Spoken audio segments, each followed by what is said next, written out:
So hello friends, welcome back to the real talk. और भाई, आज मैं फिर से एक नई कहानी के साथ आप लोगों के सामने आ चुका हूँ।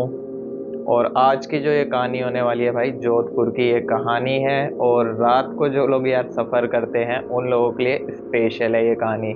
तो एंड तक ज़रूर देखना इसको, क्योंकि भाई एंड में जाके जो इस कहानी का एंड है वो ही सबसे दिलचस्प और सबसे खतरनाक है। तो हुआ क्या है कि ये हमें जो कहानी भेजी है जोधपुर से, हमारे एक दोस्त हैं कौशिक जी, उन्होंने ये कहानी हमें भेजी है। उन्होंने जो कहानी हमें बताई, मैं एक बार के लिए बिलीव नहीं कर पाया था, लेकिन उन्होंने जिस तरीके से बताई मेरे को बिलीव करना पड़ा यार। उनके जो पिताजी हैं कौशिक जी के, वो चलाते थे भाई गैस की गाड़ी। जैसे कि आप रोड पे अगर जाते हैं तो बड़ी बड़ी गैस की गाड़ियाँ चलती हैं, अलग अलग कंपनीज की, आपने देखी होगी। उस तरह की गाड़ियाँ वो चलाते हैं। तो जैसा कि आप लोगों को पता ही है, बड़ी गाड़ी जितनी भी है भाई दिन में इतनी अलाउ नहीं होती है। बेसिकली ये जो चलती हैं रात के टाइम ही ज़्यादा चलती हैं। तो हुआ क्या कि नॉर्मल डेज की तरह जो है, कौशिक जी के पिताजी हैं गैस प्लांट से गैस लेके, और भाई अपने जो है दो तीन गाड़ियाँ साथ में निकली उनके। जो दो तीन दोस्तों का ग्रुप था, सबने सोचा कि ठीक है हमें एक ही जगह जाना है, तो साथ में ही उन्होंने अपनी गाड़ी निकाली। अब गाड़ी चलती जा रही है, रास्ते पे चलती जा रही है, चलती जा रही है। आगे जाके यार उनको, जैसा कि आप जानते ही हैं, ट्रक वाले अपने जो भाई होते हैं भाई किसी चीज़ से नहीं डरते हैं। वो आधे रास्ते पहुंचे, लंबा सफ़र रहता है इन लोगों का, काफ़ी लंबी जो इन्हें ड्राइव करना पड़ता है, तो खाना वगैरह सब कुछ अपना साथ लेके निकले थे।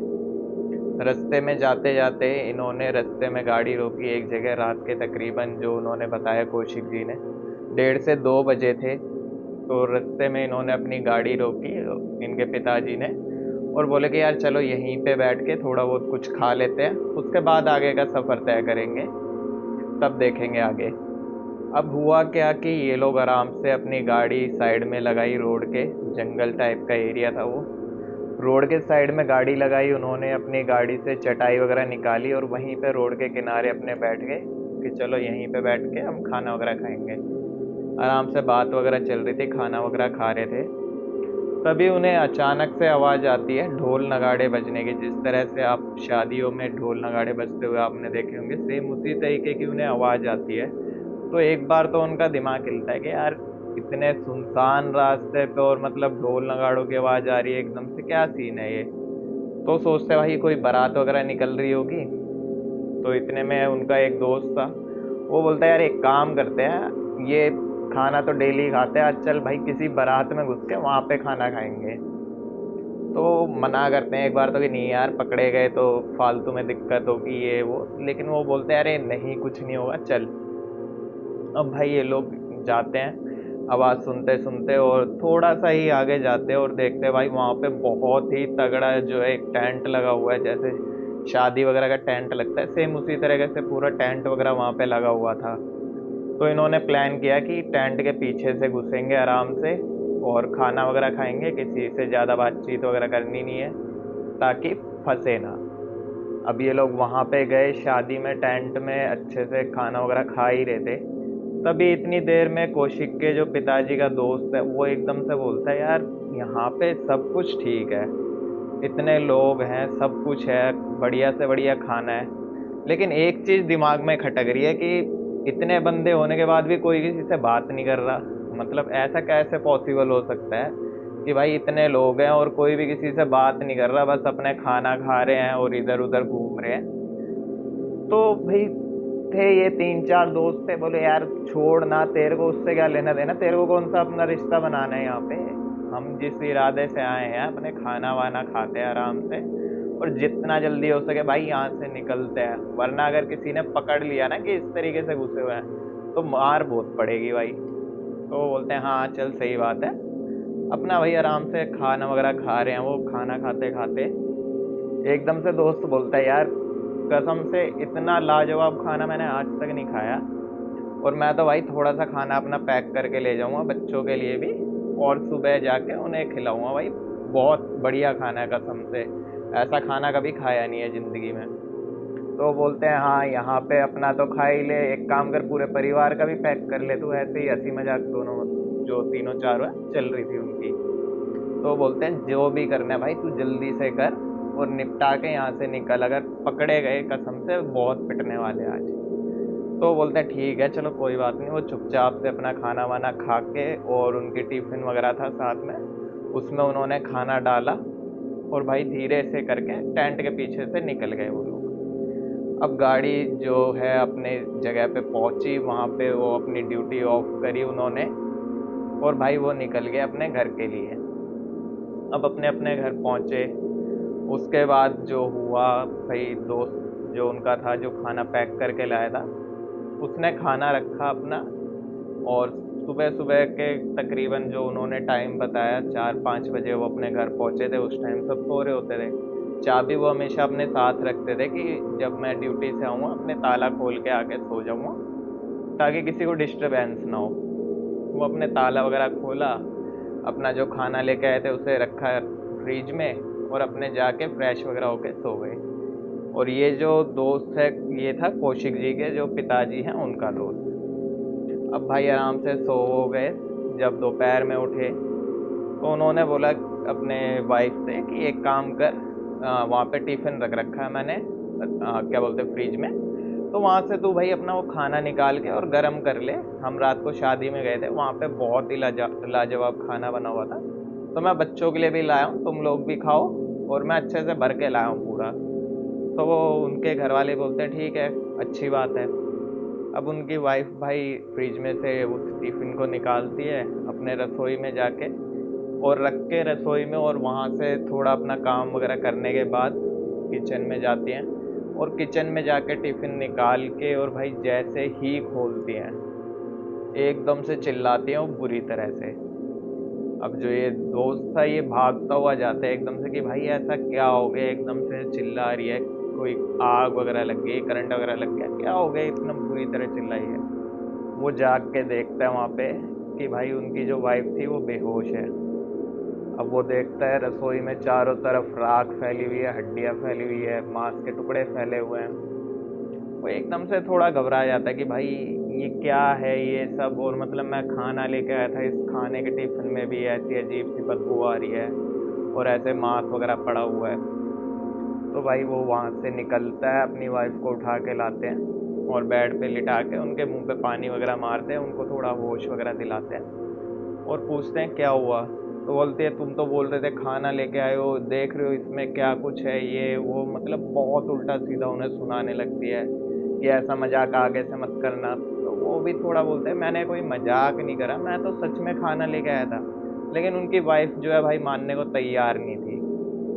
अब उन्होंने जैसे तैसे करके उस सारी बात को वहाँ पे ठंडा किया, और उसके बाद भाई शाम को वो ड्यूटी के लिए निकले, अपने दोस्तों से मिले, तो उन्होंने वहाँ पे बताया कि यार रात को जो मैं खाना लेके आया था वहाँ पे तो इतना बढ़िया हमने सब खाया था, लेकिन घर पे आके जो टिफ़िन खोला है उसके अंदर हड्डियाँ, मांस के टुकड़े, राख, पता नहीं क्या क्या था। और भाई मेरी वाइफ भी मेरे ऊपर बहुत चिल्लाई कि ये क्या सब लेके आए हो तुम। तो बोलते हैं यार ऐसे कैसे हो सकता है, मतलब तूने हमारे सामने खाना डाला था, सबने हमने वही खाना खाया था, और तू कह रहा है कि घर पे जाके भाई वो मांस निकल गया, ऐसे कैसे हो सकता है, कोई भी मानने को तैयार नहीं। लेकिन उन्होंने जैसे बताया, फिर उन्होंने अपनी वाइफ के बारे में भी बताया, तो सब सोचे कि हाँ यार कोई तो बात होगी, इतना सब कुछ झूठ ये नहीं बोलेगा। तो भाई जो कौशिक जी के पिताजी थे वो बोले एक काम करते हैं, चलते हैं उधर ही और देखते हैं एक बार ये चीज़ क्या है। मतलब ऐसा कैसे हो सकता है कि रात को हम वहाँ पे खाना खा रहे हैं, सब कुछ अच्छे से एंजॉय करा है हमने, और तू कह रहा है जो खाना तू लेके आया था वो राख और हड्डियाँ थी। भाई ऐसे मतलब समझ में नहीं आया कुछ ये चीज़। तो भाई वो लोग अपने रात को फिर दोबारा जब निकलते हैं उधर की तरफ से, तो वो जा ही रहे थे उस रास्ते पे कि जहाँ पे उन्होंने रात को गाड़ी रोकी थी उससे थोड़ी सी पहले एक ढाबा था। तो उन्होंने सोचा ठंड का टाइम है, चल पहले यहाँ पे चाय वगैरह पी लेते हैं, और आज एक काम करते हैं भाई यहीं पे बैठ के खाना वगैरह खाते हैं अपना, वहाँ पे नहीं रुकना, क्योंकि जिस तरीके से ये सब चीज़ें हुई थोड़ा अजीब सा लग रहा है, मतलब समझ में नहीं आ रहा कि ये आखिर हुआ क्या है। तो भाई वो वहाँ पे बैठ के अपने खाना वगैरह खा रहे थे, आराम से बात कर रहे थे इसी चीज़ के बारे में कि यार अभी तक समझ में नहीं आ रहा ऐसा हो कैसे सकता है। तभी भाई पीछे से एक आदमी आता है उनकी बातें सुन के, और बोलता है आपको मतलब आपकी बातें मैं कई देर से समझ रहा हूँ, आप कौन सी बारात की बात कर रहे हैं।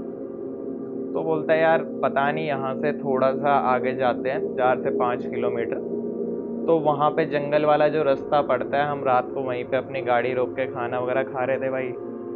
तो वहाँ पे हमें ढोल नगाड़ों की आवाज़ आने लगी।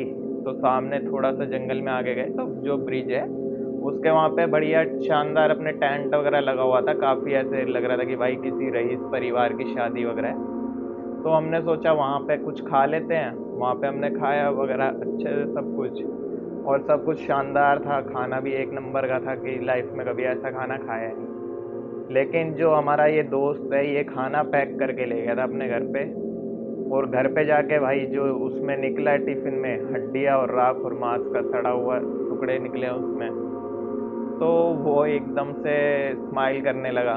तो भाई उससे बोले यार हमारे साथ ये सब हो रहा है और तू स्माइल कर रहा है, मतलब क्या क्या कुछ बात है, कुछ है तो भाई हमें भी बताना, हमारा तो डेली यहाँ से निकलना होता है। तो भाई उस बंदे ने जो चीज बताई उन्हें, वो कसम से हिला देने वाली थी। उस बंदे ने बताया कि भाई जिस बारात की आप बात कर रहे हैं, इसी बारात में आज से तकरीबन 6 से 7 महीने पहले हम भी गए थे, मैं और मेरे दोस्त इसी रास्ते से निकल रहे थे। अब वहाँ पे हम गए, हमने भी पूरा एंजॉय किया था। घर पे हम भी खाना लेके आ गए थे वहाँ से, क्योंकि भाई उनका जो खाना है कसम से ऐसा है तुम्हारा पेट भर जाएगा लेकिन मन नहीं भरेगा। और सेम यही चीज़ मेरे दोस्त के साथ हुई थी, लेकिन दुख की बात ये है वो अब इस दुनिया में नहीं है। क्योंकि भाई वहाँ से जब ये खाना वगैरह लेके आया था, अपने घर पे आया, उसने टिफ़िन वगैरह खोला, उसके कुछ दिन बाद से ही उसके साथ अजीब चीज़ें चालू होने लगी थी। और भाई उस धीरे धीरे वो बीमार पड़ते पड़ते, और अभी पिछले ही मंथ उसकी डेथ हुई है। और जो वो बारात आप बता रहे हैं वो भाई कोई नॉर्मल बारात नहीं है, वो जो बारात है भूतों की बारात है। और हर अमावस की रात को ये बारात यहाँ से निकलती है, और इसी तरह अपने आप ही लोग इनके जो ढोल नगाड़े बजते हैं उससे भाई, उनकी जो ढोल नगाड़े हैं कुछ अलग ही हैं कि वहाँ से रास्ते से निकलने वाले बंदे उस चीज़ की तरफ अट्रैक्ट होते हैं और ना चाहते हुए भी वहाँ पे पहुँच जाते हैं। और जो जाते हैं भाई किस्मत वाले ही होते हैं जो बच पाते हैं, वरना बहुत ही मुश्किल होता है। अब भाई ये बात सुन के उन लोगों की हालत ख़राब हो चुकी थी। वो घर पे आए, घर पे आने के बाद उन्होंने अपनी वाइफ का भी इलाज वगैरह करवाया, क्योंकि उनकी वाइफ की तबीयत भी उस दिन से ख़राब ही चल रही थी। और भगवान की दुआ से भाई सब कुछ ठीक हो गया। ऐसा कुछ नहीं हुआ उनकी वाइफ के साथ और ना ही उन लोगों के साथ। लेकिन भाई इस चीज़ से उन लोगों ने ये सबक ले लिया कि कभी भी इस तरह अनजान जगह पे कहीं पे भी कुछ नहीं खाना, और ना ही किसी बारात में अटेंड करना है। तो भाई जो भी मेरे दोस्त रात को निकलते हैं रास्तों पे, या मेरे जो ट्रक वाले भाई है भाई, उनसे मैं यही रिक्वेस्ट करूँगा कि यार आप लोग भी ये गलती बिल्कुल ना करें, क्योंकि रास्ते में कहाँ पे क्या चीज़ है कुछ नहीं पता। अब कुछ लोगों का मैं ये भी सुन रहा हूँ कि बंदे बोलते हैं भाई भूत वगैरह कुछ भी नहीं होते। तो यार एक चीज़ सोचने वाली है, जो लोग बोलते हैं कि भाई हमने तो भूत नहीं देखे, हम कैसे मान ले। तो यार भगवान भी किसी ने नहीं देखे, मानते हो ना। हवा भी किसी ने नहीं देखी लेकिन है। तो भाई जहाँ पे पॉजिटिव एनर्जीज हैं वहाँ पे कहीं ना कहीं नेगेटिव एनर्जीज भी छुपी हुई हैं। तो आप लोगों से मैं यही कहूँगा किसी भी चीज़ को कि यार इंसल्ट मत करो और ये मत बोलो कि नहीं होता। भाई दुनिया में सारी चीज़ें हैं, तो जो भी कर रहे हो सोच समझ के करो, और अपने और अपनी फैमिली के बारे में सोच के करो। तो भाई आज की जो वीडियो थी ये बस यहीं तक थी। उम्मीद करता हूँ जो भी वीडियोस आ रही हैं आपको अच्छी लग रही होगी। और अगर कोई भी आपका फीडबैक है, या फिर आप अपनी कोई स्टोरी मेरे साथ शेयर करना चाहते हैं, तो डिस्क्रिप्शन में भाई हमेशा की तरह मैं अपना इंस्टाग्राम का जो है यूज़र नेम डाल दूँगा, वहाँ पे जाके आप डीएम कर सकते हैं। अपनी कोई स्टोरी शेयर करना चाहते हैं स्टोरी शेयर कर सकते हैं, फीडबैक शेयर करना चाहते हैं, मतलब आप वहाँ पे बता सकते हैं। तो आज की वीडियो में बस इतना ही। नेक्स्ट वीडियो में फिर से मिलूंगा कोई रियल स्टोरी के साथ। तब तक के लिए बाय।